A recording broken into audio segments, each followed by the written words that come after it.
हामी समसामयिक राजनीतिक विषयवस्तुमा संवाद गर्दैछौँ र संवादको निम्ति आमूल परिवर्तन रिपब्लिकन पार्टीका अध्यक्ष भरत गिरी हुनुहुन्छ। स्वागत छ यहाँलाई। हजुर धन्यवाद, नमस्कार। अब लामो समयदेखि राष्ट्रिय स्वतन्त्र पार्टीलाई यहाँ फरक पार्टीको भयो भने समर्थन गर्नुभयो, रविलाई अन्याय भयो भनेर जानुभयो। अब राष्ट्रपाललाई जिताउन चुनावमा पार्टी नै उठाउनु भएन। अब अहिले राष्ट्रिय स्वतन्त्र पार्टीले जनतालाई मर्न बाँच्न बनायो भन्ने यति बेला आक्रोश, के भन्नुहुन्छ यो बारे तपाईँ? स्वाभाविक रूपमा अस्ति पनि हामीले यो विषयमा दुई चार कुरा त उठायौँ र अहिले पछिल्लो समयमा घटेका एक दुईवटा घटनाक्रमहरूले राष्ट्र पार्टी र त्यससँग सम्बन्धित नेतृत्वमाथि अलिकति प्रश्न चिन्ह खडा हुने वातावरण बनेको छ। त्यो भनेर चाहिँ जनजीविकासँग सरकार भन्ने विषय हो जस्तो लाग्छ। धेरै मान्छेहरूले तपाईँले अहिले उठाउँदै गरेको विषय चाहिँ सायद हाम्रो गणेश नेपाली भन्ने भाइले आत्मदाह गरेको मात्रै होइन, अर्को चाहिँ अब सुकुम्बासीहरूलाई खोलाले बगौला उनीहरूलाई हामी एकदम माया गर्छौँ भन्ने नारासहित त्यो रिजनसहित हिजो सुकुम्बासीहरूलाई बस्तीबाट उठाइयो। अब अहिले लगेर फेरि खोलामै राखिदिएर त्यो पुरै चर्लम्मै डुबाइदिएर कुनै पनि मान्छेको मन नदुख्ने हुने, मेरो पनि मन दुख्यो, सुत्ने ठाउँै छैन, केही पनि छैन।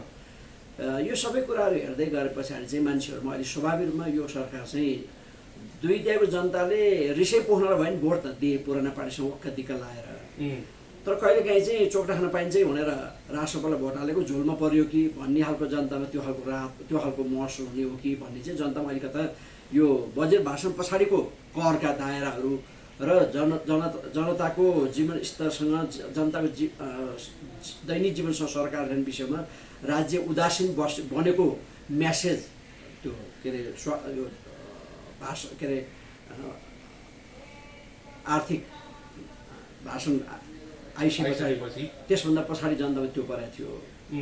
तैपनि जनताले अब नयाँ नयाँ हो गर्दैछन्, के गर्दैछन्, कतिवटा सुधार पनि गरे, जस्तै 5% मात्रै हो भन्ने टाइपको पनि कुरा अरे, अथवा 50 युनिटसम्म चाहिँ फ्री हो भन्ने टाइपको पनि कुरा अरे, यी सबै कुरा गर्दै गर्दा अलिअलि कोसिस गर्दैछन् भन्ने हुँदै थियो।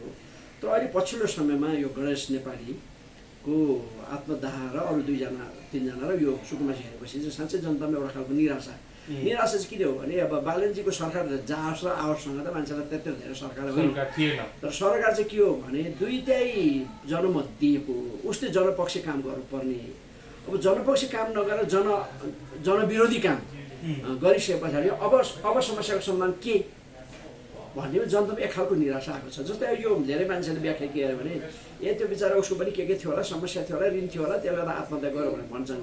तर वास्तवमा भने ऊ अब नेपालमा म बाँच्न सक्दिनँ कि त, बाँच्नु उपाय के त, पठाउ गरेर खान्छु भन्दाखेरि पठाउ गर्दा पनि त त्यो प्यासेन्जर उठाउन नमिल्ने, प्यासेन्जरलाई झार्न नमिल्ने, त्यहाँमाथि बाइक जस्तै यो नो पार्किङ क्षेत्रमा लक लाउने सिस्टम चाहिँ कतिवटा मात्रै लागु हुन्छ भने त्यहाँ गाडी रोकिन्छ, बाइक रोकिन्छ, गाडी रोकिन्छ, ट्राफिक अर्थात् पुलिसको उसले सिट्ठी लाउँछ, दायाँ बायाँ पसलमा सोध्छ तपाईँ गाडी हो भन्छ, यहाँ रोक्न मिल्दैन, यो जानुहोस् भने भन्छ। त्यो गर्दा पनि उसले मान्छे भेट्दैन, सिट्ठी लाउँदाखेरि पनि मान्छे भेट्दैन। त्यसभन्दा पछाडि उसले सर्टेन समय कुर्छ, कुरिसके पछाडि पनि नभए पछाडि चाहिँ बल्ल अब होस् भनेर लक लाउने हो, खासमा चाहिँ लकवालालाई बोलाउने हो। त्यो चाहिँ नर्मल कुरा हो, किनभने उहाँहरू चाहिँ जनताको सेवाको लागि बसेको, पुलिस भन्नु, प्रशासन भन्नु, नगर प्रमुख भन्नु, सबै चाहिँ जनताको ट्याक्सबाट बाँच्ने मान्छे हो तिनीहरू भनेको र जनताको सेवकहरू। तर यहाँ कस्तो देखियो भने माथिको ठुलो राजा छ, अनि त्यो हिजो राजाको पाला चाहिँ कस्तो हुन्थ्यो भने अञ्चलाधीशले त्यो जिल्ला अञ्चलभरिका मान्छेले थुरुरु बनाउँथ्यो, सिँढियो भन्ने बित्तिकै मान्छे थुरुरु हुन्थ्यो, पुलिसको एउटा हलदारले गाउँ पुरै थुरुरु बनाएर मान्छे जङ्गल भाग्थ्यो क्या राजाको पालामा। भनेपछि यो टाइपको नेचर चाहिँ त्यही किसिमको पुनर्विधि भन्दा नि मान्छेमा त्यो खालको मनोबल कसरी विकास भयो त? हाम्रो प्रशिक्षण पुगेन कि, हाम्रो राज्यको नीति त्यस्तो थिएन कि, गलत गर्नेहरूलाई त 4 वर्ष मात्र चाहे ट्राफिक होस् चाहे पुलिस होस् समातेर जेल हाल्नु पऱ्यो, बर्खास्त गर्नु पऱ्यो, त्यस्तो खालको कुरा हुन्छ नि त। भने उनीहरूलाई प्रशिक्षित गर्नु त्योभन्दा पर्छ। फेरि पनि सूचना अधिकार त जहिले पनि याद गर्नु, चाहे पुलिसलाई होस्, पुलिसलाई तिमीले यो कुराहरूको मापदण्ड पुरा गर्यो भने तिम्रो कारवाही हुन्छ, तिमी बर्खामा पर्छौ भने भन्नु पऱ्यो। खासमा त पुलिसलाई पनि जनचेतना फैलाउनु पर्छ। जस्तै यो विभिन्न खालका नियमहरू नयाँ नियम लागु भइसकेका होइन, त्यहाँमाथि पनि लागु हुँदैछ भने विधेयक त्यहाँ पुगेको छ भने, संसदमा पुगेको छ भने अब त्यो जनतालाई थाहा दिनु पर्यो, सूचना दिनु पर्यो यो कुरा। त्योभन्दा पहिला अर्थात् इन्फ्रास्ट्रक्चरहरू बनाउनुपर्छ, बाटोहरू चुस्त दुरुस्त गर्नुपर्छ, कहाँ टर्निङ गर्ने कहाँ टर्न गर्ने त्यसको साइनहरू स्पष्ट राख्नुपर्छ।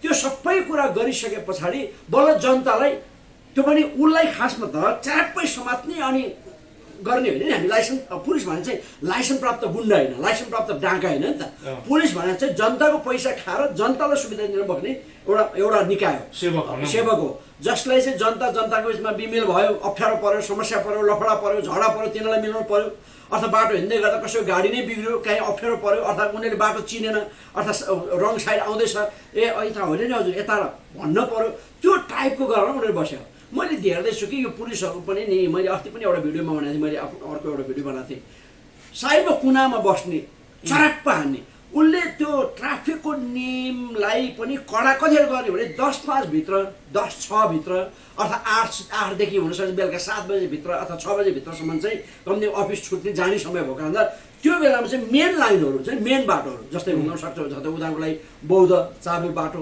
हुनसक्छ रिङ रोडको बाटो हुनसक्छ बुढानीलखण्ड बाटो हुनसक्छ साटोबाटो बाटो मेन बाटो गोदावरीको बाटो मेन बाटोमा चाहिँ अवरोध गर्नु भएन अब यहाँ त कस्तो भने नि ऊ गाउँतिर पस्ने ठाउँमा अब गाडी नै आउँदैन होला आयो भने पनि होइन एउटा दुईवटा फाटोफुटा आउनु कतै साइडलाई त्यहाँ भने गरेर लगाइदिन्छ भनेपछि यो चाहिँ पुलिसलाई चाहिँ के नेपाल सरकारले के त भनिदिनु पर्यो तिमीहरू चाहिँ जनतालाई लुट्ने भएसम्म तरिका मिलाएर सरकारले रोक्न खोजेन नि त्यस्ताहरूलाई फेरि किन हो सरकारले मनोसमर्थन दिएको तिमीहरूले जे जे गर्नुपर्छ गर तिमीहरूको लागि अब एकदम फल्लाइ समय एकदम उर्वर समय यो जे जे गर्नुपर्छ गर भनेर सरकारले दुईटै हामीसँग छँदैछ जे गर्नु सब गर भन्ने छुट दिएको हो अहिले सरकारले हिजो राजा खत्तम भन्यो गणतन्त्र ल्यायौँ हामीले गणतन्त्र खत्तम त नभनौँ गणतन्त्रवादीहरूले देश लुटे 35 वर्ष त्यसले गर्दा हामी जनतालाई साँच्चै सुविधा भएन भनेर जनताले अहिले 2/3 सरकार बनाएको छ होइन त्यो बनाउनुको मतलब चाहिँ जनताले त जे गरे नि गर भने पठाएकै होइन 2/3 भने दङ्ग पर्नु आफ्नोमा छ जित्नेहरूलाई तर 2/3 पनि त हिजो काङ्ग्रेस एमाले पनि त 2/3 हो नि त 2/3 को दम्बमा जनतालाई पेल्न चाहिँ मिल्दैन पेल्न हुँदैन अहिलेको परिवेश चाहिँ कस्तो भयो भने जनताको विषयमा उहाँहरूलाई ज्ञान कमी भएर हो कि उहाँहरूको सल्लाहकार गलत परेर हो कि मैले त भनेको हो तपाईँको टेलिभिजन मार्फत पनि भन्न चाहन्छु मलाई 1 रुपियाँ पनि दिनु परेन तर म बालेन्द्र सरकारको सल्लाहकार यदि मेरो कुरा सुन्दै हुन्छ भने चाहिँ मसँग यस्तो डिजाइन छ म आफू म पार्टीको अध्यक्ष हो म हुनु परेन क्या मेरो पार्टीले चुनाव जित्न पनि परेन बालनजीले चाहिँ जनप्रिय कामहरू के गर्दाखेरि चाहिँ बालनजीको सरकार अर्को 20 वर्ष चल्न सक्छ भने चाहिँ त्यसको सूत्र मलाई थाहा छ आफ्नो चाहिँ त्यो भने के हो भने धनी मानिसहरू त नेपालमा भने इन्डिया गएर बस्छ इन्डियामा भने सिङ्गापुरमा गएर बस्छ अमेरिकामा बस्छ युरोपमा गएर बस्छ धनीको लागि सरकार चाहिने होइन खास सरकार चाहिने भने चाहिँ त्यो दैनिक रोजीरोटी गर्ने जनताको लागि हो जसलाई जसले नि न्याक्न खोज्छ जसले मित्न खोज्छ जसले हेर्न खोज्छ जसले थिचुमिचु गर्न खोज्छ जसको बोलवाला चल्दैन जसलाई मान्छेले अनावश्यक दुःख दिन्छ ती मान्छेहरूको राहतको लागि ती मान्छेलाई सुविधा दिन ती मान्छेहरूको पक्षमा लड्नको लागि चाहिँ सरकार हुने हो अहिलेको सरकारको रवैया पारा हेर्दाखेरि चाहिँ ठ्याक्क त्यसको उल्टो देख्यो सुकुम्बासी उठाएको मैले पनि समर्थन गरेँ अरे बाबा लाल पूर्जा दिनु पर्यो 3 पुस्ता 4 पुस्तासम्म के को सुकुम्बासी बन्ने त्यहाँ हुकुमबासीलाई हटाउने नै हो सुकुम्बासीहरूलाई त्यो ठ्याक्कै साँच्चै सुकुम्बासी भने उसलाई राहत दिनुपर्छ जग्गा जमिन दिनुपर्छ लाल पूजा दिनुपर्छ भन्ने गणेश नेपालीको कुरा चाहिँ गरौँ न गणेश नेपालीको मृत्यु भयो आत्मदाह भयो अब परिवारलाई हिजो सम्झौता गर्यो सरकारले सहमतिमा ल्यायो सहमतिमा ल्याउनभन्दा अगाडि नगर प्रहरीका 3 जना जसले गर्दा मृत्यु भयो उनीहरूलाई पक्राउ गरिएको थियो हिजो सहमति भएसँगै उनीहरूलाई फेरि छोडिदियो आज बिहानै परिवार अदालत पुगेको छ उजुरी गर्न के हो सरकारले यो मिलापत्र गर्यौँ अथवा समझदारी सम्झौता जुन भनेको छ यो पनि नौटङ्की नै रहेछ कि के हो यो बिचरा यो सरकार किन होला यस्तो भएको यो अहिले तपाईँले उठाउँदै गरे विषय चाहिँ यो गणेश नेपाली मर्यो आत्मदाह गर्नुभयो उहाँले अनि सरकारले यसरी ठान्नु भएन कि गणेश नेपाली भन्ने एउटा केटो थियो मरिहाल्यो उसको बुढीलाई बोलाएर सम्झौता गर्यो बाबामाले बोलाएर सम्झौता गरिहाल्यो खातरगुत गरी ल यति दिने पैसा दिने के गर्ने जाय लाउँला भन्यो भन्ने कुरामा अनि ल सल्ट्यो समाधान भयो भनेर दङ्ग पर्ने विषय होइन यो विषय के हो भने यो जनविद्रोह के हो अरे जनविद्रोह हो यो चाहिँ जनविद्रोह भने किन हो भने एउटा युवाले अब म देशमा बस्नुको अर्थ पनि छैन बाँच्ने बातमा पनि छैन म बाँच्न पनि सक्दिनँ र यस्तो देशमा अब मलाई बाँच्नु पनि छैन म बरु मलाई जायज छ भन्नु भने चाहिँ के हो भने उसको सङ्गठित त भएन सङ्गठित भए त हुल्का हुल हजारौँ लाखौँ मान्छे सडकमा आउँथ्यो उसको त्यो हैसियत पनि थिएन सङ्गठित विद्रोह गर्नलाई त्यसले गर्दा उसले सेल्फ विद्रोह गरेको त्यसले गर्दा यो जनविद्रोह हो त्यसैले गणेश नेपाली एउटा मान्छे आत्मदाह गरेर टेन्सनमा आयो अनि मर्यो होइन यसले सरकारको अहिलेको जनताप्रति सरकारले बाँच्ने वातावरण जनतालाई राहत दिने कार्यक्रम केही पनि नभइसकेपछि निराश भएको विद्रोह हो। त्यसले त मैले भनेको चाहिँ म नेपाल सरकारलाई फेरि भन्छु, मैले पहिले पनि अर्को एक दुईवटा इन्टरभ्यूमा पनि भनेको छु, नेपाल सरकारलाई मेरो अनुरोध छ, गणेश नेपाललाई शहीद घोषणा गरिनु पर्यो। नम्बर 1, शहीद घोषणा गरेर उहाँलाई क्षतिपूर्ति शहीदले पाउने के कति हो त्यो दिइदिनु पर्यो। बच्चा पढाइदिनु पर्यो, घरको श्रीमती अर्थात् परिवारको मान्छेलाई रोजगारी दिनु पर्यो। त्यो त एउटा पाटो छ, त्यो त नर्मल पाटो हो। त्योभन्दा बाहेकको पाटो भने चाहिँ गणेश नेपाली जस्ता भाइहरू आज नेपालमा बस्न सक्दिनँ, अब म मर्न रेडी छु भनेर भन्दै गर्दा गणेश नेपाली मात्रै होइन, अर्को एउटा शिक्षकको कुरा आयो, अर्को एउटा व्यापारीको कुरा आयो भनेपछि सरकारले यसको चाहिँ यो साइनको रूपमा बुझ्नु पर्यो कि जनता साँच्चै अब यो देशमा बस्न हामी लागेको छैन, अब सक्दैनौँ भन्ने निष्कर्षमा पुगेछन् भनेपछि अब दुई तिहाई भएन, जनता निराशामा गए। त्यसैले यो निराशा भएको जनतालाई आशा दिने कार्यक्रमहरू ल्याउनु पर्यो। जस्तै यो ट्याक्सहरूका कुराहरूलाई तोड्नु पर्यो। खासमा चाहिँ जनताहरूलाई ग्यासमा हो कि त्यो विजय थलापतिले जस्तै इन्डियाको विजय थलापतिले जस्तै 200 युनिट बिजुलीमा दिएर हो कि यो शिक्षामा जुन सरकारी यो बोर्डिङ स्कुलहरूलाई बन्द गराएर अर्थात् त्यसलाई अधिकरण गरेर त्यसलाई क्षतिपूर्ति दिएर त्यसलाई सरकारी मापदण्डमा ल्याएर एउटै पाठ्य पुस्तक पढाइनु पर्यो नेपालमा, र त्यो चाहिँ सेतैमा पढ्ने वातावरण बन्नु पर्यो। यत्रो अहिले एडिबीले मात्रै 1.5 अरब कि कति खरब डलर दिएको छ भने त्यत्रो पैसाहरू आउँदैछ। अर्को पैसा पनि ल्याएको छ, अर्को कति लाख मिलियन डलर ल्याएको छ। बरु यो डलरले अरू केही नभए पनि जनतालाई शिक्षा र स्वास्थ्य दुईटा चिज मात्रै फ्री गरिदिनुहोस् भनेको छु। त्यसभन्दा थप भनेपछि किसानलाई कृषि गर्नमा प्रमोट गर्ने खालका कार्यक्रमहरू ल्याउनु पर्यो। यो किसिमले गरेर राज्यले अहिले भर्खरै यो राहत प्याकेज जस्तो ल्याएर जनतालाई आशा दिलाउनुपर्छ। यो दिलाएन भने 48% भोट उहाँले ल्याउनु भयो। फेरि पनि म बालनज्यू तपाईँको सरकारलाई पनि भन्न चाहन्छु, अरूलाई पनि भन्न चाहन्छु, तपाईँले भोटलाई मात्रै मेरो 2 तिहाई नमान्नु होला। नेपालमा 1 करोड चान्चु भोट खसेको थियो। नेपालमा जनसङ्ख्या कति छ? 3 करोड छ। 3 करोड जनसङ्ख्यामा 1 करोड भोट खस्यो भने 2 करोड जनसङ्ख्या फेरि पनि तपाईँको समर्थन पनि होइन, विरोधी पनि होइन। 2 करोड जनता बाँकी छ। 1 करोड भोटमा आधी भोट भनेको 48% भोट तपाईँले ल्याएको। त्यसले 48% भनेको भोटरमै पनि आधी चाहिँ फेरि पनि विभिन्न पार्टीमा हामी जस्तै पार्टीमा बाँडेर भए पनि त्यो फेरि तपाईँको मान्छे होइनन् भने पछाडि अब मेरो 50 लाख भोटले चाहिँ 2.5 करोड मान्छेमाथि टाउका समाएर रियाएर जे पनि हुन्छ भन्नु भनेदेखि त्यो भोट नहाल्ने पनि सडकमा आउँछ। समस्या परेपछि त खान नपाउनु पनि आउँछ, भोटर कार्ड नभएको पनि आउँछ, भोट राष्ट्रपति नहाल्ने पनि आउँछ, अनि हाल्ने पनि आउँछ। त्यसले त मेरो 2 तिहाई छ, मेरो एल्गोरिजम छ, अनि मेरो फेसबुकमा मेरो पुरै समर्थन छँदैछ भन्ने पाराले दम्नु पर्ने होइन। तुरुन्तै राहत कार्यक्रम गर्नुपर्छ। यो गणेश विकल लगायतले अहिले 3टा व्यक्तिहरू आत्मदाह गरेका छन् र आत्मदाह गर्नेहरूको यो साङ्केतिक होइन, उहाँको जनविद्रोह हो। जनता परिचालन नभएर उहाँ आफै मात्रै विद्रोह गर्नु। जस्तै हिजो पनि त यो मेडिकलको केसमा हाम्रो गोविन्दराज जोशी गोविन्द केसी भन्ने मान्छेले एक्लै आन्दोलन गर्नुहुन्थ्यो, भोक हडताल गर्नुहुन्थ्यो, जनता सडकमा आउँथ्यो। अब उहाँहरूको विषयमा सडकमा जनता उहाँले ल्याउन सक्नु भएन, फ्रस्ट्रेसन बिर्नु भयो। त्यसले गर्दा राज्यले जनप्रिय काम गर्नु पर्यो। अहिले भर्खर पनि त्यो सुकुम्बासीहरूको समस्या जहाँको त्यहीँ रहेछ। अब मैले हिजो थिएँ, मेरो पनि आँखाबाट तर्क आउँछ, अरे बाबा चिसो छ, पानी परेको छ, निमोनिया लागेको छ, अब सुत्ने एउटा खार छ, ओछ्यान छ, त्यो पनि छैन, पकाउने पनि छैन, केही पनि छैन, अनि सुत्ने पनि छैन। यो किसिमको भने के यो देशमा गरिब चाहिँ बस्नै हुँदैन भन्ने किसिमको यो कार्यक्रम रणनीति ल्याउनु भएन। जस्तै किसानलाई राहत भन्नुभयो, 2 करोडसम्म लगानी गर्ने किसानलाई चाहिँ सरकारले राहत दिन्छ भन्नुभयो। अब त्यो भने के हो भनेको के खासमा चाहिँ 2 करोड त पर्दै परेन त। उसले 2 करोड लगानी गरेर आफै कमाउन थालिहाल्छ त। राहत दिनु पर्ने कसलाई हो भने जसले मल किन्न सकेन, जसले कृषि औजार किन्न सकेन, जसको किसानले हिजो बैङ्कबाट लिएको सहकारीबाट ऋणहरू तिर्नु सकेन, त्यो फ्री गरिदिनु पर्थ्यो। खासमा चाहिँ ऋण दिनु पर्यो। अहिले सहकारीको ऋण तिरिया छ मैले सुने। त्यो तिर्नु पर्ने एउटै मात्रै कारण के भने जीवी राई हाम्रो सभापतिज्यूलाई राहत दिन निम्ति र ती मान्छेको विद्रोह कम गर्न निम्ति त्यो ऋणबाट ल्याएको पैसा दिने हो। सरकारले यहाँ पनि गल्ती गर्दैछ।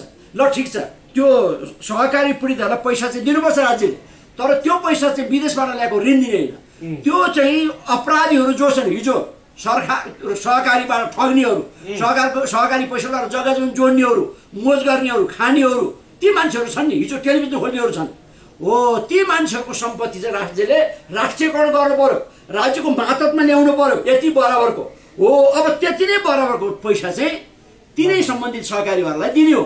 अब खानेले खाइ भने, उन्मुक्ति पाउने पाइ भने, अनि यो चाहिँ रविलाई बचाउनको निम्ति रविका त्यस्तो देखिन्छ, हुन त होइन होला तर देखिन्छ त्यही हो। अहिले चाहिँ रविज्यूलाई बचाउने निम्ति उहाँको मुद्दा, हिजो मुद्दा त्यही अदालतले फिर्ता लिन नमिल्ने, अब अहिले भटाभटी। अनि हिजो एमाले विष्णु पौडेलले ललिता निवासको कुनै कतिवटा जग्गा 4 खण्ड कि 4 खण्ड जग्गा फिर्ता गर्न मिल्ने, अनि उहाँहरूले पनि फिर्ता गर्न मिल्ने। अनि हिजोको दिन उहाँहरूले गरेको मुद्दा फिर्ता लिनु मिल्दो रहेछ त। अनि काङ्ग्रेसले एमाले मुद्दा फिर्ता लियो भनेर फेरि किन विरोध गर्ने त? आज फेरि हामीले पनि त्यस्तै गर्छौँ। रासोपा र काङ्ग्रेस एमालेको सरकार उही किसिमको हुनु हुँदैन, तर जनतालाई शङ्का हुन थाल्यो कि त्यही किसिमको हो कि। भत्काउँदै लयो सुकुम्बासी, सांसदको घर आएपछि रोकियो, गर्दै लयो काम, अनि त्यो आफ्नो मान्छे पर्ने भएपछि रोकियो, गर्दै लयो काम, मुद्दाहरू फिर्ता लियो, गर्दै लयो काम, मुद्दै नलाग्ने भयो। अब भनेपछि त तपाईँहरूले पनि नयाँ केही गर्नुहुन्न। यदि यसरी जानु भने तपाईँलाई अहिले मौका छ, सुध्रिहाल्नुहोस्, किनभने अहिले त धेरै बिराएन। अब यसरी नै पेल्दै जानुभयो, 2/3 छँदैछ भाइ पेल्न थाल्नु भने हिजो काङ्ग्रेस एमालेको 2/3 पनि जनताले देखाइदिएको थियो, तपाईँलाई पनि देखाउने दिन आउँछ। त्यसले गर्दा यसो नगर्नुहोस्। अब मलाई चिन्ता चाहिँ के हो भने गणतान्त्रिक व्यवस्था भने संसारमा उत्तम व्यवस्था हो। यो उत्तम व्यवस्थामा तपाईँहरू जस्तो नालायक, हिजो काङ्ग्रेस एमालेको नालायकीपनले गर्दा व्यवस्थामाथि प्रश्न खडा भयो। संसारमा कतिवटा देशमा राजतन्त्र, सक्रिय राजतन्त्र चलाएको छ त? कहीँ पनि छैन नि खासमा त। सबै गणतान्त्रिक व्यवस्थामा चलाएको छ। यद्यपि थपनाको लागि राजा कुनै देशमा 8-10 वटा देशमा भए तापनि त्यो खासमा थपना मात्रै छ भने नेपालमा चाहिँ सक्रिय राजतन्त्रको वकालत किन गरियो भने हाम्रा गणतन्त्रका मतियारहरू, गणतन्त्रका बागडोर सामान्यहरूको नियत खराब भएको कारणले आज गणतन्त्रमाथि नै प्रश्न उठ्यो नि त। हो, त्यसले गर्दा चाहिँ यो गणतन्त्र बलियो बनाउनकै लागि पनि यो व्यवस्था राम्रो छ, संसारभरि चल्ती भएको व्यवस्था राम्रो छ भन्ने पार्नको लागि पनि बालनज्यूको सरकारले जनप्रिय काम गर्न पर्यो। जनप्रिय काम जहाँ जहाँ भएका छन् त्यो कुरालाई सकार्न पर्यो, सुधार्न पर्यो र पीडित मान्छेहरूलाई न्याय दिनु पर्यो भनेर म नेपाल सरकारसँग जोरदारमा भन्न चाहन्छु। जस्तो कि अब अहिले यो सुकुम्बासी लगायतका विषयहरू चलिरहेका छन्, गरिबहरूको आत्महत्या र आत्मदाहको श्रृङ्खला चलिरहेको छ। यो अवस्था हुँदै गर्दा भारतीय कूटनीतिक टोली यति बेला बालेन्द्र शाहलाई भेट्नको निम्ति आउने भन्ने छ, समाचारहरूमा आए अनुसार बाले निकै ठुलो दबावमा परे भन्ने पनि छ। कसरी हेर्नु भएको छ अब यो भारतीय टोलीसँग नेपालका प्रधानमन्त्री बालेन्द्र शाहको भेटघाटलाई चाहिँ? अब बिचरा मान्छे हो होइन, अब ककलले त्यो सल्लाहकारले डर फैलाइदिनु मलाई थाहा छैन। बालेन्द्र शाहज्यू अथवा राष्ट्रपाले जुन अहिले 2/3 सरकार पाएको छ, बहुमत पाएको छ, त्यो इन्डियनले आएर भोट हाले पनि होइन, इन्डियाले माहौल बनाइदियो भनेर पनि भन्नु हुँदैन। यदि भन्छन् मान्छेहरूले भने चाहिँ त्यसो पनि भन्नु हुँदैन। नेपाली जनताले बनाएको सरकार भएको हुँदा नेपाली जनतामै भर पर्नुपर्छ, इन्डियामा भर पर्ने होइन। तर इन्डियाले चाहे कुनै पनि बेला बालेन्द्र शाहलाई प्रधानमन्त्रीबाट हटाउन सक्छन् भन्ने पनि होइन। यो चाहिँ यसमा चाहिँ यसको मतियारमा लाग्नेहरू पनि बेठी छ। बालेन्द्र शाहलाई जसरी यसरी मान्छेलाई डर देखाउने कुरा पनि बेठी छ। इन्डियाको मातहतमा हिजो देश चलेको कारणले, हिजो काङ्ग्रेस एमाले चलेको कारणले, इन्डियाको सल्लाहमा चलेको कारणले, इन्डियाको जुठो कुरो खाएर टर्नपुर बेचेको कारणले त, जुठो कुरो खाएकै कारणले त, त्यो चुच्चे नक्सा फिर्ता नल्याएको कारणले त बालेन्द्र शाहले त्यो गल्ती गर्नु हुँदैन भन्ने मलाई लाग्छ। र उहाँलाई नेपाली जनताले सरकार पुग्याएको कारणले इन्डियाको समर्थन लिनु पर्ने नपर्ने भन्ने त्यस्तो धेरै अर्थ राख्दैन। त्यो भनेको कूटनीतिक नियोग परिचालन गरेर इन्डियासँगको मैत्रीपूर्ण सम्बन्ध कायम राख्ने हो, इन्डियासँग व्यापार व्यवसाय कुरालाई राम्रो गर्ने। अब इन्डियाले म तँलाई यो पनि पठाउन त्यो नै पठाउनु भने त फेरि नाकाबन्दीमा गइहाल्छ। नाकाबन्दी हुँदा पनि बरु हिजो के अरे ओलीज्यूले एमालेको सरकार हुँदै गर्दा ओलीज्यूले बरु कम्तीमा कति महिना त्यसलाई थेग्नु भएको थियो। त्यसले गर्दा बरु थेग्न तयार हुनुपर्छ, तर झुक्नु हुँदैन। मैले त सुने यो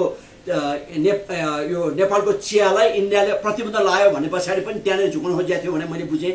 अब अहिले पनि अरू थुप्रै खालको झुक्नलाई कोसिस भइरहेको होला, तर इन्डियाकै सल्लाहमा सरकार टिकाउनतिर यदि बालेन्द्रजी जानुभयो भने अहिले दबावमा चले बालेन्द्र शाह भारतीयहरू नेपाल भ्रमण गर्ने भएपछि निकै दबावमा पर्नु भएको छ भन्ने लाग्छ। त्यस्तो दबावमा चाहिँ पर्नु हुँदैन भन्न म चाहन्छु। दबावमा परेर तपाईँ यदि सरकार टिकाउन खोज्नु भने भोलि तपाईँको सरकारलाई फेरि पनि पार्टी फुटाएर रविजीको अर्को सरकार बनाउने माहौल पनि बन्छ। रविजीहरूलाई फुटाएर फेरि तपाईँलाई चलाएर फेरि अर्को एमालेसँग मिलाएर फेरि सरकार बनाउने, काङ्ग्रेससँग मिलाउने भन्ने पनि चल्छ। र यो खेल फेरि 64 पछाडि खेलमा जाने कारणले गर्दा यहाँले यतापट्टि सोच्नु पनि हुँदैन, यतापट्टि डराउने विषय पनि होइन र इन्डियाको दबावमा पर्नु पनि हुँदैन। बालेन्द्रजी तपाईँले जनप्रिय काम गर्ने, जनताको पक्षमा काम गर्ने, झुक्न पर्ने ठाउँमा काहीँ झुक्दा जनतासँग झुक्ने, तर कुनै शक्तिसँग तपाईँ झुक्नुभयो भने तपाईँको तपाईँको उँधो दिन त्यही दिनबाट सुरु हुन्छ। तपाईँ सरकार जुन दिन झुक्नुहुन्छ त्यही दिनबाट तपाईँ सरकार अब पतनतिर जान्छ। तपाईँको सरकार दिगो हुन्न। उनीहरू 6 महिनापछि तपाईँ सरकार पालिन्छ। अहिले तपाईँले इन्डियाले भने जे भने मान्नु भएछ भने पनि 6 महिना पछाडि फेरि अर्कोलाई उसले त्यो तपाईँले नमान्ने विषयहरू अर्कोलाई बनाउँछ र फेरि तपाईँको सरकार फेरि हालिदिन्छ। त्यसले गर्दा यता पनि नलाग्नुहोस् भन्न चाहन्छु। जस्तो कि यो भारत र नेपाल बिचको यो कूटनीतिक सम्बन्ध केही पनि बुझ्न अप्ठ्यारो छ। अब एक किसिमको आक्रोश पनि छ, भाइचाराको कुरा पनि गर्छ। अब बालेन्द्र शाहलाई भेट्नको निम्ति भारतीय कूटनीतिक टोली नेपाल आउनेछ त नेपालमा छ, तर भारतमा भने नेपाली प्रधानमन्त्री बालेन्द्र शाहले भारत भ्रमणको लागि सबै तारतम्य मिलाइसक्नुभयो, टुङ्गो भइसक्यो भन्न भारतीय मिडियाहरूमा निकै चर्चा छ। के हो यो? यतातिर चाहिँ उताबाट आउने भन्ने, उतातिर यताबाट आउँदैछ भन्ने, के हो यो यस्तो? यो सायद रोइलो रमाइलो यस्तो इन्डिया भन्ने चाहिँ एउटा एकदम खराब, दुष्ट र कहिल्यै छिमेकीको भलो नसोचेर सधैँ गरिबी रहोस् भनेर चाहने एउटा राम्रो रोजीबेटी भएको हाम्रो छिमेकी हो। खासमा चाहिँ इन्डिया छ। उसले धेरैवटा टिक्रमहरू गर्छ। कहिले तेल कम दिएर टिक्रम गर्छ, कहिले त्यो के अरे चिया नबिकेर टिक्रम गर्छ भने यो टिक्रम मध्येको थुप्रै कुराहरू दबावको मध्येमा अहिलेको एउटा दबाव चाहिँ यो इन्डियाको मिडियामा उनीहरूले जाने पनि न्युज कि अब उनीहरूले थाहा भयो नभए पनि जाने टुङ्गो नभए पनि बाले आउँदैछ भन्ने त्यो एउटा यो प्रोपोगन्डा भन्छ खासमा मिडियाको भाषामा होला। प्रोपोगन्डाको लागि उनीहरूले यो एउटा त्यो मिलाएको हुनसक्छ। हुन त नेपालको कतिवटा मिडियाहरूले चाहिँ होइन इन्डियाले के अरे बालेनले इन्डियामा खबर नदिकन कसरी भन्यो। अब इन्डियाले खबर दियो भने त नेपाली मिडियामा खबर गर्नु, तपाईँहरू पनि मिडिया भाइहरू तपाईँहरू पनि मिडियामा थाहा पाउनु पऱ्यो। त्यसले त नेपालबाट भन्दा पनि उहाँहरूले चाहिँ त्यो एउटा चाहिँ सहसचिव के उपसचिव आउँदै हुनुहुन्छ भने अर्को चाहिँ बालेनजी यता आउँदै हुनुहुन्छ भनेर सायद मनोवैज्ञानिक दबाब दिन लागेको कि भन्ने चाहिँ लाग्छ। तर बालेनजीले नै होइन म इन्डिया घुम्न तयार छु भनेर भने हो जस्तो चाहिँ मलाई लाग्दैन। भारतले चाहिँ बालेनलाई आउनलाई बाध्य बनाउनको निम्ति थुप्रै खालको स्टेपमा, जस्तै हाम्रो बालेनजीले पनि हिजोको दिनमा अब इन्डियाले हाम्रो चुच्चे नक्सा फिर्ता दिए, हाम्रो जमिन फिर्ता दिए भने गर्दा त कहिले मिटिङमा बसेन। अनि बालेनजीले एउटा पासा एउटा तुरुप के फाल्नु भयो भने होइन नेपालले पनि इन्डियाको मिसाएर छ, त्यो नि हामी छोड्न तयार छौँ काटका छ भने भन्ने भाषा जुन प्रयोग गर्नु त्यसले चाहिँ इन्डियालाई त्यो सम्बन्धी प्रतिक्रिया जनाउन त्यो बाध्य भयो। कहिलेकाहीँ चाहिँ कूटनीति रूपमा यस्ता खालका खेलहरू खेलिन्छ जस्तो लाग्छ। अलिकता डिप्लोमेटिक किसिमले खेल्ने दिमाग खेलाउने मान्छेले यस किसिमको प्रोपोगन्डाहरू फाल्छन् र त्यही फाल्ने क्रममा इन्डियाको मिडियाले पनि फाले हुनसक्छ भन्ने मलाई लाग्छ। अर्थात् नेपालले नै भनेको छ भन्दा मिडियाहरूले नेपालको मिडियामा आउनु पर्ने जस्तो लाग्छ। जस्तो कि अब यो चर्चा चलिरहँदा बालेन्द्र शाहले हिजो आइतबार सुटुक्क गएर रवि लामिछानेसँग भेटघाट गरे। यिनी बालेन तिनै बालेन हुन् जसले रवि लामिछाने पार्टी सभापतिले भेट्न खोज्दै गर्दा छोरीसँग खेलेर बस्ने, रविलाई नभेट्ने, फोन गर्दै गर्दा फोन नउठाउने गरे भन्ने खबरहरू आउँथ्यो। अब अहिले हतार गएर बालेनले रविलाई भेटे, छलफल गरे 5-6 घन्टा। के हो यो भेटघाटको यो ताउ चाहिँ के हो? के बुझाउन खोज्या हो यिनीहरूले? अब यसो अब हामी नेगेटिभ गयौँ भने पुरै नेगेटिभ हुन्छौँ होइन। अहिलेको सरकारको नेगेटिभको विकल्प अर्को नभइसकेका हुँदा नेपाल यो सरकारलाई धेरै खुइल्याउने कुरा पनि गर्नु हुँदैन जस्तो मलाई लाग्छ। अहिले बालेनज्यूले हिजोको दिनमा रविजीलाई भेट्न मान्नु भएन, छोरी खेलाएर बस्नुभयो भन्ने पनि यो पनि प्रोपोगन्डा जस्तो मात्रै लाग्छ, हल्ला मात्रै जस्तो लाग्छ। मैले छोरी खेलाएर बसेँ तपाईँलाई चाहिँ भेट्न खोजिनँ भनेर उहाँले कहिले भन्नुभएको छैन होला। तर विरोधीहरूले यतिकै भन्ने कुरा हो जस्तो लाग्छ मलाई खासमा चाहिँ, त्यो होइन होला। अर्को कुरा चाहिँ कार्यव्यस्तता र विषयवस्तु अलिक अर्जेन्ट नभइसके पछाडि किन भेट्नु पर्दा म अलिक काममा व्यस्त छु भन्ने कारणले हिजो रविजीसँग भेट्नु भएको थिएन होला, अथवा नभेटेकै पनि होइन, भेटै हुनुहुन्छ। कुनै समयमा भेट्नु होला, कुनै दिन भेट्नु भएन होला। त्यसैलाई बाहिर मिडियाबाजी गरिएको जस्तो लाग्छ। अब अहिले हिजो रविजीसँग भेट्नुभयो बालेनजीले भन्दै गर्दा त एउटा वरिष्ठ नेता पार्टीको, अर्को पार्टी सभापति भर्खर त्यो निर्वाचन सकिया छ, महाधिवेशन सकेर आएको छ। अनि अहिले नयाँ परिस्थिति बनाएको छ, जस्तै इन्डियाबाट सचिव आउँदै गर्दा त केही न केही तहको नेताले त भेट्ने होला, सचिव स्तरमा भेट्छन् कि कसलाई भेट्छ त्यो पनि भेट्ने होला। त्यसको विषयमा कम्ती के निर्देशन दिने त्यो पनि सल्लाह गर्नु पर्ने होला भने। अर्को चाहिँ अब यो गणेश नेपाली लगायतको अर्को 2जना करिब 3जना मान्छेले आत्मदाह गरेका छन्। सुकुम्बासीको जग्गाहरू जति छिटो जनतालाई त्यो सुकुम्बासीहरूलाई जग्गा वितरण गर्नुपर्ने, त्यो जग्गा वितरण गर्नेमा कतिवटा कुराहरू प्रावधानहरू त्यहाँको नियमहरू सिस्टमहरू के मिलेन होला। नमिलेको कारणले त अहिले जनतामा खोला छेउमा बसेका कारण फेरि तिनीहरूको पनि डुबेको कारण त्यसको पनि आन्दोलन छ, प्रेसर छ। त्यसको विषयमा के गर्नु पर्यो, के गरौँ भन्ने विषयमा छलफल पनि गरे होला भने। अर्को चारैतिरबाट दबाब आउँदै गर्दा समस्या परिस्थिति के हुन्छ भने मलाई पनि अनुभव छ। साँच्चै समस्या भएपछि हामीले अलिक आफूभन्दा अलिक ठुलो मान्छे भेट्न जाने, आफ्नो कुराहरू राख्ने, भन्ने, अनि उहाँको राय सुन्ने भन्ने चलन हुन्छ। अब पार्टीगत रूपमा भन्यो भने रवि लामिछाने चाहिँ राष्ट्रसभाको सभापति भएको नाताले उहाँलाई अलिकति दबाब महसुस भयो भने सायद रविजीसँग अलिकति बसौँ, छलफल गरौँ, कुराकानी गरौँ। त्यो त समाधान गर्नु पऱ्यो, किन उहाँलाई मात्रै एउटा तरिका नि थाहा हुनसक्छ। त्यसले सभापतिसँग सल्लाह लिनु चाहिँ एउटा पार्टीमा फेरि फिर्तै खालको चलखेल छ भित्रपट्टि। भित्रभित्र अब तराईका सांसदहरू चाहिँ अलिक विरोधी भएका छन् होइन। सांसद मात्रै होइन, पदाधिकारीहरू पनि हो भनेपछि त्यो कुराहरू पनि छन्। भनेपछि ती सबै कुरालाई व्यवस्थापन गरिएन भने त भोलि पार्टी फुट्ने सम्भावना हुन्छ, भोलि सरकार तुहिने सम्भावना हुन्छ, अर्थात् दुई दिएबाट फेरि उही सिङ्गल बहुमत मात्रै भन्ने ठाउँमा हुन्छ। त्यसले सबै कुराको लागि सभापतिसँग सरसल्लाह गर्ने कुरा चाहिँ यो नाजायज पनि होइन, अनि यो उल्का के भयो भन्ने अर्थमा लिनु पनि होइन। रविसँगको भेटघाटमा खबरहरू के पनि बाहिरिँदैछन् भने बालेन्द्र शाहले रवि निकट मानिएका स्वर्णिम उहाँको जो अर्थमन्त्री हुनुहुन्छ उहाँको कार्यशैलीप्रति निकै असन्तुष्टि पोख्नु भयो भन्ने पनि छ। अब निकै लामो समयदेखि मन्त्रीमण्डल परिवर्तनको हल्ला पनि चल्दै थियो। अब अर्थमन्त्री आफै मन्त्रीमण्डलबाट बाहिरिने सम्भावना यो चाहिँ सम्बन्ध राम्रो। माफ गर्नुहोस् स्वर्णिमजी, तपाईँसँग मेरो व्यक्ति केही छैन, तपाईँ विद्वान त विद्वान हो, तर तपाईँ सामन्ती विद्वान हुँदो रहेछ। तपाईँसँग जनता सामन्ती विद्वान हुनुहुन्छ। सायद तपाईँको बाउ धनी नै हुनुहुन्थ्यो होला, हिजोको दिनमा सामन्ती नै हुनुहुन्थ्यो होला। त्यसरी तपाईँ सायद यो बुढानीकण्ठमा पढाए जस्तो लाग्यो। त्यहाँ चाहिँ राजाको छोराहरू पढ्ने ठाउँ हो, अनि तपाईँले अन्तर्राष्ट्रिय ठाउँमा पनि जाहिर पाउनु भएको छ, अमेरिकामै बस्नुहुन्छ क्या, तपाईँको घर पनि उतै छ। त्यसो तपाईँलाई यो जनता, नेपाली जनता, तपाईँको अनुहार चाहिँ नेपाली हो, थर पनि वाग्ले हो, तपाईँको पुर्ख्यौली गोर्खा हुँदै के अरे रूपन्देही रहेछ, रूपन्देही के अरे यो तनहु रहेछ। तपाईँको सबै कुरा चाहिँ मिल्यो, तर तपाईँको विद्वता चाहिँ नेपाली जनतालाई सुट गर्दैन। यो चाहिँ धनी मानेहरू, सामन्तीहरू, बिचौलाहरूलाई नै फाइदा पुग्ने खालको तपाईँका कार्यक्रमहरू चाहिँ यो बजेट भाषणबाट पछि आयो। अनि धनीलाई मात्रै हुने खालका कार्यक्रम उहाँले पेस गर्नुभएको छ। अनि उहाँले बोल्दा पनि उहाँको बोलीमा पनि फरक देखियो। उहाँले विपक्षी हुँदाखेरि चाहिँ छानबिन समिति बनाउनु पऱ्यो, त्यसमा त आफ्नै मान्छे फ्रन्टमा नियुक्त गर्नु भइहाल्थ्यो नि भन्नुभयो। अहिले ठ्याक्कै उहाँले पनि त्यही गर्नुभयो। जस्तै अहिले संसदीय छानबिन समिति भनेर विपक्षीले माग गरे छन् त्यो 2 अरब कि 3 अरबको यो बिवाडीको केसमा। उहाँ त्यसमा काना तेलाएर बस्नुभएको छ। त्यो किन त्यसो गरियो भने त्यो कसले त्यसरी मगाएको? त्यो त राज्यले खाएको सिल हान्नुपर्छ। त्यो सम्पत्ति के हो त्यसरी गरेर छलछल गरेर ल्यायो भने राज्यले त्यसलाई लिलामी गर्नुपर्छ। खासमा चाहिँ त्यो चाहिँ राष्ट्रिय अधिकरण गर्नुपर्छ भने यी सबै कुराहरूमा अर्को कुरा चाहिँ उहाँले आफैले बोलेको कुरा 2-3 कुरा चाहिँ फरक परेर देखियो। त्यसरी यस्तो अर्को 2 जिब्रे मान्छे चाहिँ मैले अस्ति पनि एउटा भिडियो भनेको थिएँ। स्वर्णिम उहाँले चाहिँ राष्ट्रसभाको नयाँ नेता होइन, उहाँ काङ्ग्रेसको पुरानो नेता हो। र अहिले मार्कोस जसरी शेरबहादुर देउवा 5-5चोटि प्रधानमन्त्री भएको नेपालको राणाको ज्वाइँ साथ, अनि यत्रो ठुलो मान्छे, यत्रो लोकतान्त्रिक देशको मान्छे मार्कोस जसरी भएर उहाँ हङकङ र कहाँ भाग्नु परेको छ भनेपछि यो भाग्न बाध्य बनाउने उहाँहरू राष्ट्रिय योजना आयोगमा हुँदाखेरिको कुरा हो। उहाँहरू नै हुनुहुन्थ्यो काङ्ग्रेसलाई सल्लाह दिने मान्छेहरू, काङ्ग्रेसको यो विकास योजना ल्याउनेहरू, काङ्ग्रेसमा हुँदाखेरि जनताको विषयमा, जनताको सरकारको विषयमा नीति तथा कार्यक्रम बनाउने चाहिँ राष्ट्रिय योजना आयोगमा बसेर उहाँले काम गरेको कारणले गर्दा राष्ट्रसभाको यो स्वर्णिम वाग्ले, डाक्टर स्वर्णिम वाग्लेलाई अर्थमन्त्री बनाएर उहाँलाई चलखेल गर्न दिनु भनेको बालनको सरकार ढिलो चाँडो काङ्ग्रेस एमाले भन्दा खत्तम बनाउने हो, सिद्धिने हो।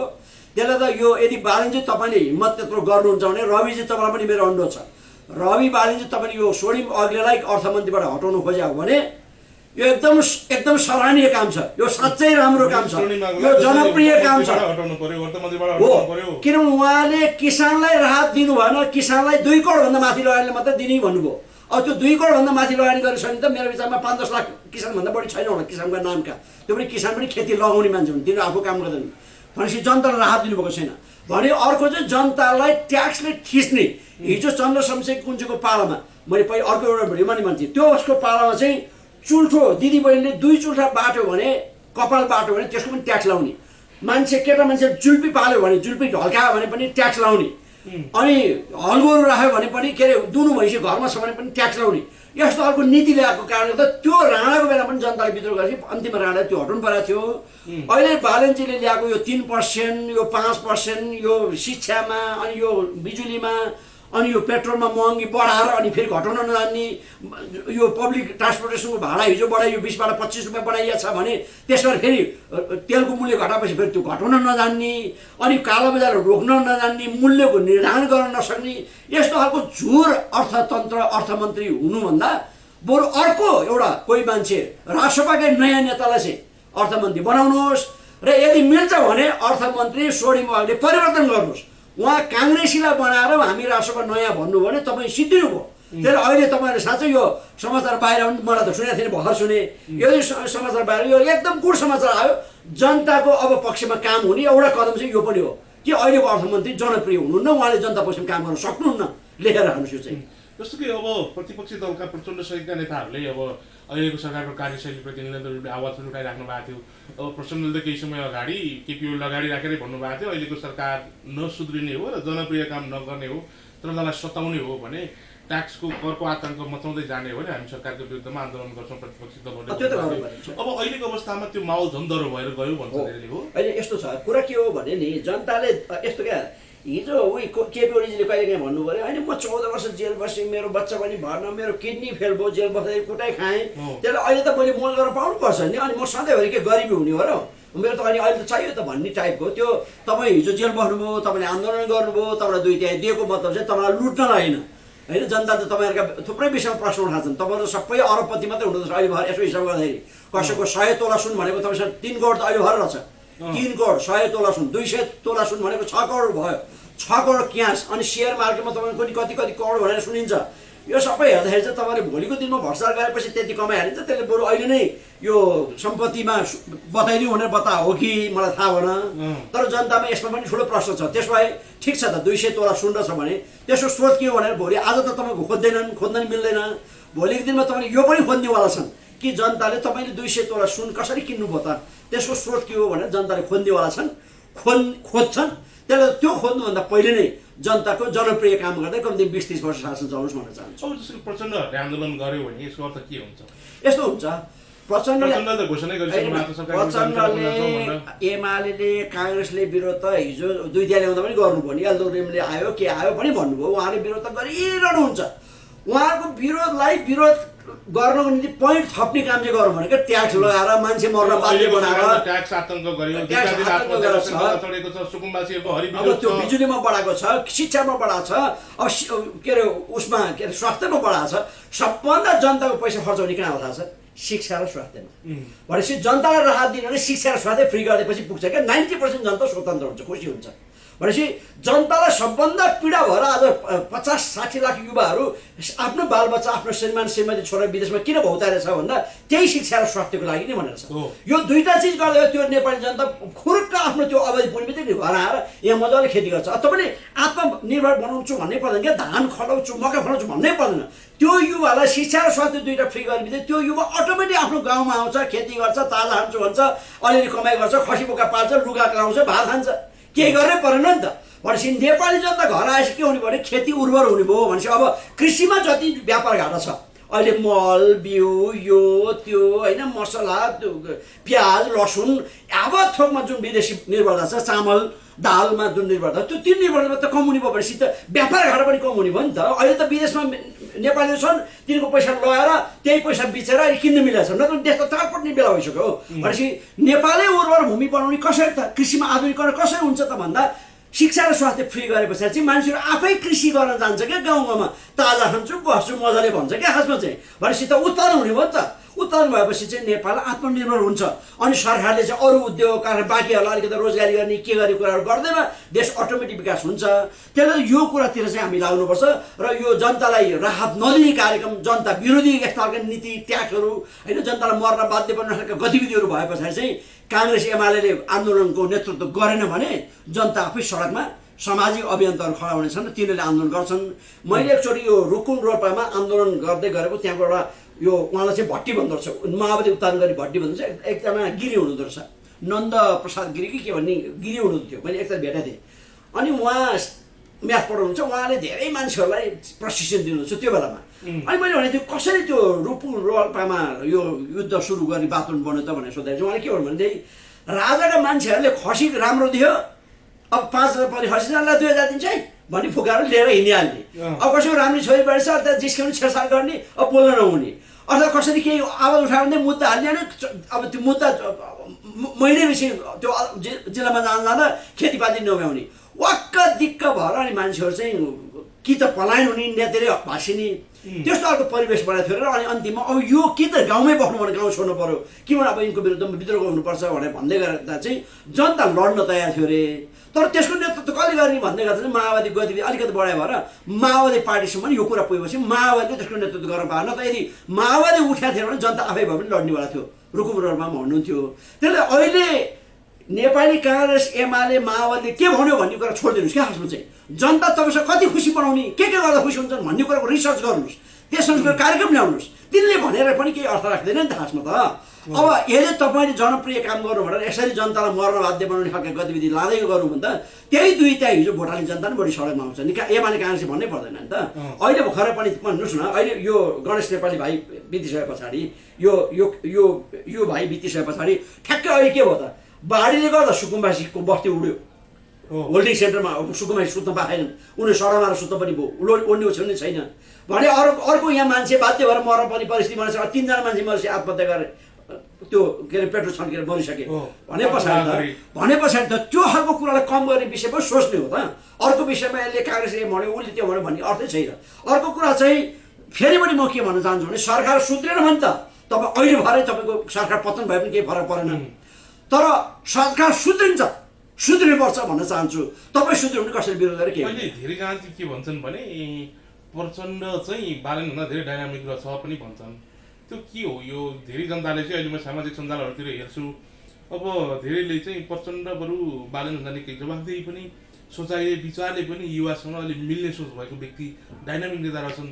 अब बरु प्रचण्ड आयो हुने भन्ने खालको, बरु रवि आयो हुने भन्ने खालको पनि यहाँ तर्क छ क्या।